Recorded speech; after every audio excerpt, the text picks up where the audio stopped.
خود میت کو غسل دیں، کسی کو بلانے کی ضرورت نہیں ہے، کوئی مشکل چیز نہیں ہے، ہم خود روزانہ جیسے غسل کرتے ہیں نہاتے ہیں ایسے ہی وہی طریقہ ہے سیم، اور کوئی نیا طریقہ نہیں ہے۔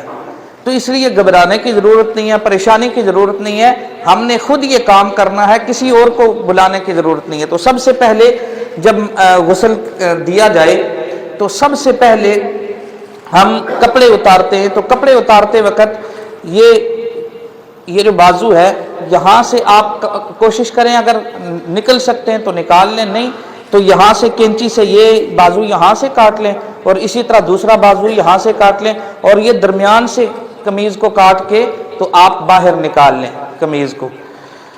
اور پھر کپڑے اتارنے سے پہلے ایک پردہ یہاں پہ رکھنا ضروری ہے تاکہ ستر جو ہے وہ چھپا رہے۔ تو اس کے بعد پھر یہ تو جو ہے وہ شلوار جو ہے وہ تو اتر جاتی ہے۔ سب سے پہلے کپڑے اتارنے کے بعد پردے کا انتظام ہو، اور اس کے بعد پھر جب آپ کفن لینے کے لیے جاتے ہیں تو آپ کو ساتھ پورا سیٹ ملتا ہے، اس کے اندر دستانے بھی ہوتے ہیں، وہ دستانے پہن لیں، اور الٹے ہاتھ کے اوپر دستانہ پہن کر دستانے کے ذریعے سے پردہ اٹھائے بغیر بس پردے کو نیچے سے، یعنی کہ پردے کو اٹھانا نہیں ہے، ستر کو دیکھنا نہیں ہے، بلکہ پردہ یہ صرف پردے کے نیچے ہاتھ ڈال کر استنجا کروانا ہے۔ جیسے ہم خود استنجا کرتے ہیں ایسے ہی میت کو استنجا کروانا ہے۔ اور پھر اس سے پہلے جب استنجا کرائیں تو اس سے پہلے پھر آپ یہ انتظام ضرور کر لیں، جیسے میں نے کل بھی کہا تھا کہ میت کے جو عیوب ہیں، جو عیب ہیں، ان کے اوپر پردہ ڈالنے کا حضور علیہ الصلوۃ والسلام نے حکم دیا ہے۔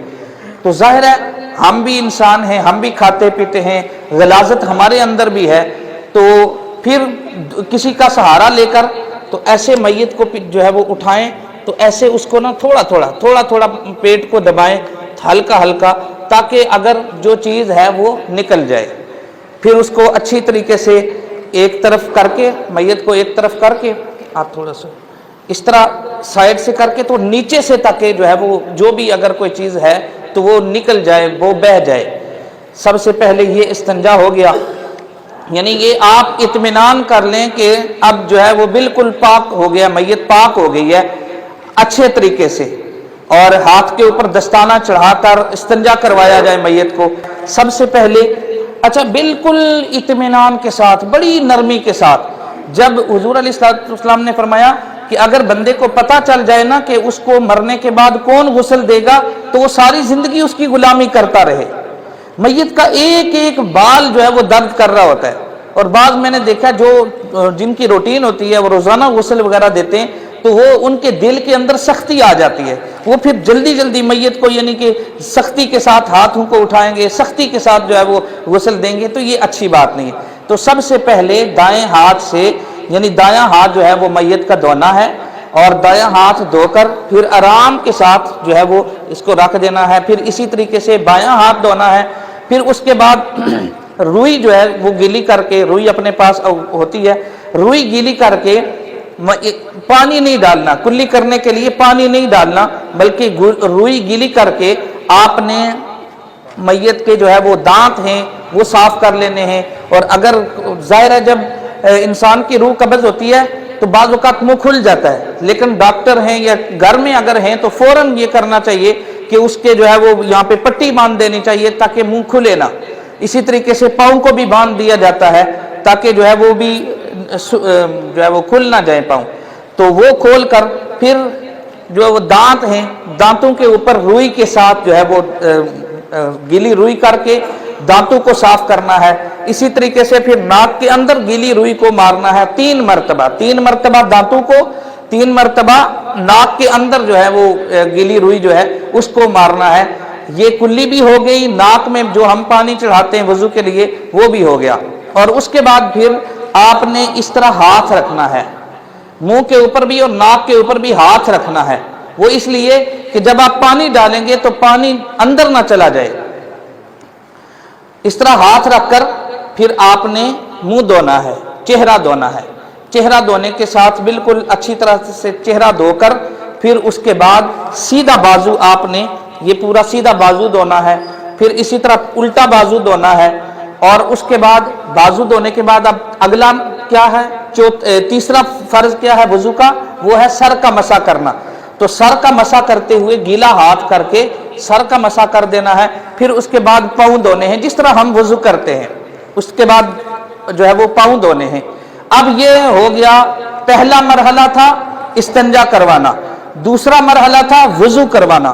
تو وضو کرواتے ہوئے نہایت احتیاط کے ساتھ, نہایت نرمی کے ساتھ, یعنی میں اسی لیے عرض کر رہا ہوں کہ جو انسان کے دل کے اندر اپنے رشتہ دار کے لیے جو محبت ہوتی ہے نا, وہ دوسرے کے اندر محبت نہیں ہو سکتی.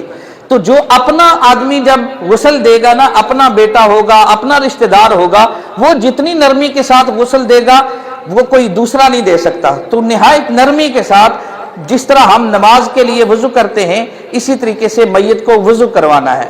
وضو کروانے کے بعد اب جو ہے وہ تیسرا مرحلہ جو ہے وہ غسل کا شروع ہوتا ہے. تو غسل کے لیے جب آپ جو ہے وہ کفن کے لیے سامان لاتے ہیں تو اس وقت صابن بھی جو ہے وہ ساتھ دے دیا جاتا ہے. تو سب سے پہلے غسل کا جو آغاز کرنا ہے وہ ہے سر سے. آپ سر کے اوپر پانی ڈالیں اور صرف 3 سے 4 بندے ہونے چاہیے وہاں پہ. پردے کا انتظام ہو, چاہے گھر کے اندر ہی ہے, کمرے کے اندر ہی ہے, پھر بھی اگر ہو سکے ممکن ہو تو چاروں طرف چادریں لگا دیں اور اوپر بھی چادر رکھ دیں تاکہ میت کا جو بدن ہے وہ ظاہر نہ ہو.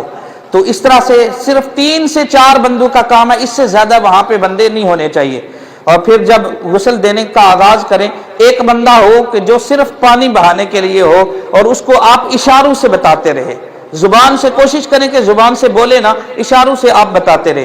تو سب سے پہلے پھر آپ سر سے جو ہے وہ آغاز کریں, سر سے دھونا. سر کو دھو کر پھر صابن کو ڈائریکٹ سر کے اوپر نہیں لگانا بلکہ اپنے ہاتھوں سے صابن کو لگانا ہے اور پھر سر کے اوپر لگانا ہے اچھے طریقے سے. سر بھی ہے نیچے سے اٹھا کر اس طرح جو ہے وہ تاکہ نیچے تک جو ہے وہ چلا جائے. پھر کانوں کے اندر ہے, دونوں طرف کانوں کے اندر تک سر جو ہے وہ صابن جو ہے. پھر اسی طریقے سے گلے کے نیچے ہے, داڑھی اچھی طریقے سے دھل جائے.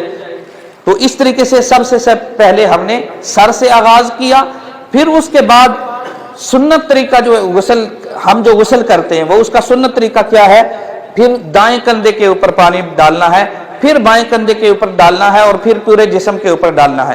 تو پھر جب یہ کام ہو گیا, اب جو دوسرے افراد ہیں ان کی مدد سے, یعنی سر دھو لیا, ان کی مدد سے ہم نے اب تھوڑا سا اس طرف دائیں طرف, پہلے دائیں طرف میت کو اس طرح کرنا ہے اور پھر یہ جو دائیں طرف ہے نا, دائیں طرف یہ ساری دائیں طرف آپ نے اس کو اچھے طریقے سے دھو لینا ہے.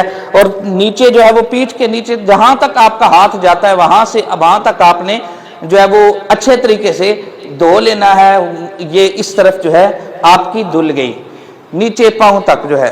اسی طریقے سے پھر آپ نے اس طرف کرنا ہے اور اس طرف کر کے یہ نیچے تک تاکہ جو ہے وہ کوئی جگہ خشک نہ رہے, تو یہ نیچے تک آپ نے پانی بہا کر اس کو دھو لینا ہے. اور یہ ہوگی, اب جو ہے وہ پیٹ بھی ہو گیا سارا, یہ دھو لیا. اور اس کے بعد یہ جو پردہ ہے نا, یہ پردہ موٹا کپڑا ہونا چاہیے. جب ہم کفن لینے کے لیے جاتے ہیں تو اس کے ساتھ ملتا ہے, تو اس کو ہٹانا نہیں ہے. میت کو جب اس طرح کرنا ہے تو پھر بھی کوشش کریں کہ یہ پردہ نیچے رہے, سطر جو ہے وہ ڈھکی رہے, وہ ظاہر نہ ہو. اسی طریقے سے جب ادھر کریں گے تو پھر بھی کوشش کریں کہ یہ سطر ڈھکی رہے, یہ نہ ظاہر نہ ہو. تو اس طریقے سے پھر اس کو پردے کو اٹھانا نہیں ہے. پھر اندر ہاتھ ڈال کر جو ہے وہ اندر جو شرمگاہ ہے وہاں تک ہاتھ نہیں, وہ چونکہ پہلے آپ نے جب استنجا کروایا تو وہ ہو گیا, لیکن باقی جو جگہ ہیں اس طرف ہے, نیچے ہے, تو یہ صابن کے ساتھ اس کو دھو لینا ہے. اب پھر یہ ہو گیا, یہ سارا ایریا ہو گیا. اب پھر نیچے پاؤں کی طرف آ جاتا ہے. تو پہلے دایاں پاؤں اور پھر بایاں پاؤں جو ہے اور پھر جو ہے وہ ٹانگ ہے, تو ان کو دھونا ہے. یہ ایک دفعہ آپ کا غسل ہو گیا ہے.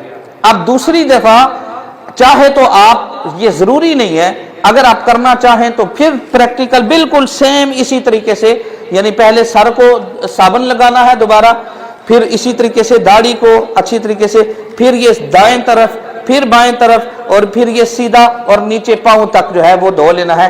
اور پھر پاؤں کی جو انگلیاں ہیں انگلیوں کا حلال کرنا ہے اچھے طریقے سے بڑے اطمینان کے ساتھ. تو یہ سارا کام کرنے کے بعد اب یہ میت کو غسل ہو گیا. اور پھر یہ ضرور اہتمام کریں, چونکہ جو پھٹے کے ساتھ جو ملی ہوئی جگہ ہے اس کو جب آپ میت کو اس طرح کریں تو تاکہ نیچے تک کوئی جگہ خشک نہ رہے بلکہ ہر جگہ جو ہے وہ پانی پہنچ جائے. اسی طریقے سے پھر دوسری طرف کر کے تو اس طریقے سے میت کو غسل اب ہو گیا. کوئی مشکل چیز ہے اس میں نہیں ہے. ہم روزانہ غسل جس طرح کرتے ہیں اسی طریقے سے ہم نے غسل دینا ہے میت کو, اور جتنا ہو سکے تو نرمی کے ساتھ غسل دینا ہے, سختی کے ساتھ نہیں کرنا. اور پھر اب یہ آپ کا غسل ہو گیا ہے. اب اس کے اندر اگر کسی کو کوئی سوال ہے تو وہ آپ سوال پوچھ سکتے ہیں. پھر اس کے بعد ہم کفن پہنائیں گے اور بس 10 منٹ لگیں گے. کفن پہنانا اس سے بھی آسان ہے.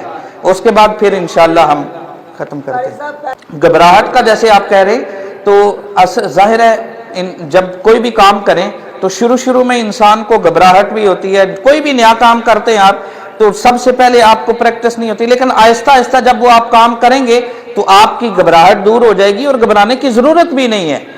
ہمارا وہی بھائی ہے, وہی ہمارا رشتہ دار ہے, وہی ہمارا دوست ہے کہ جو زندگی میں ہمارے ساتھ رہا, تو اس میں گھبرانے والی کوئی بات نہیں ہے, پریشانی والی کوئی بات نہیں ہے. بس ذہن میں یہ رکھیں کہ آج میں اللہ کی رضا کے لیے اپنے مسلمان بھائی کو غسل دے رہا ہوں, کل شاید میرے لیے بھی کوئی اللہ تعالیٰ بہتری پیدا کر لے, آسانی پیدا کر لے. تو جی بڑی اچھی بات کی ہے بھائی نے غیر ضروری بالوں کے حوالے سے. دیکھیں جب انسان کی روح قبض ہو جاتی ہے نا, اس کے بعد انسانی جسم کی کوئی بھی چیز جو انسان کے جسم کے ساتھ ہے وہ اتارنے کی ہرگز ضرورت نہیں ہے, اور نہ ہی یہ جائز ہے. مثلا شیو بڑی ہوئی ہے, بعض دوست سنا ہے کہ وہ شیو بھی کر لیتے ہیں, یہ بالکل گناہ ہے. اسی طریقے سے زیر ناف بال ہیں یا بغلوں کے بال ہیں تو وہ بھی بالکل اتارنے کی ضرورت نہیں ہے. بس جس طرح ہے وہ آپ نے اسی طرح اس کو غسل دے دینا ہے. ہمیں ان چیزوں کا اہتمام اس وقت کرنا چاہیے جب کوئی بندہ بیمار ہوتا ہے, اور خصوصاً جو ہے ہمیں یعنی کہ پتہ چل جاتا ہے کہ اب جو ہے یہ اس کا آخری سٹیج ہے, تو ہمیں اس وقت جو ہے وہ زندگی کے اندر ہمیں یہ سارے اہتمام کر لینے چاہیے. بالکل ناخن بھی اسی طرح ہیں, کوئی چیز نہیں اتارنے کی ضرورت. ناخن بڑے ہوئے ہیں تو پھر بھی وہ اسی طرح, بال ہیں تو پھر بھی اسی طریقے سے آپ نے غسل دینا ہے. نہ ناخن کاٹنے کی ضرورت ہے, نہ بال صاف کرنے کی ضرورت ہے, کسی چیز کی ضرورت نہیں ہے. جو جسم سے علیحدہ وہ جو چیزیں ہیں وہ ان کو آپ اتار سکتے ہیں, جیسے گھڑی ہے یا جیسے خواتین نے زیورات پہنے ہوتے ہیں تو ان کو آپ اتار سکتے ہیں. باقی جو جسم کے اپنے جسم کے ساتھ جو چیزیں ہیں ان کو اتارنے کی اجازت نہیں ہے. اب میت کو غسل ہو گیا ہے.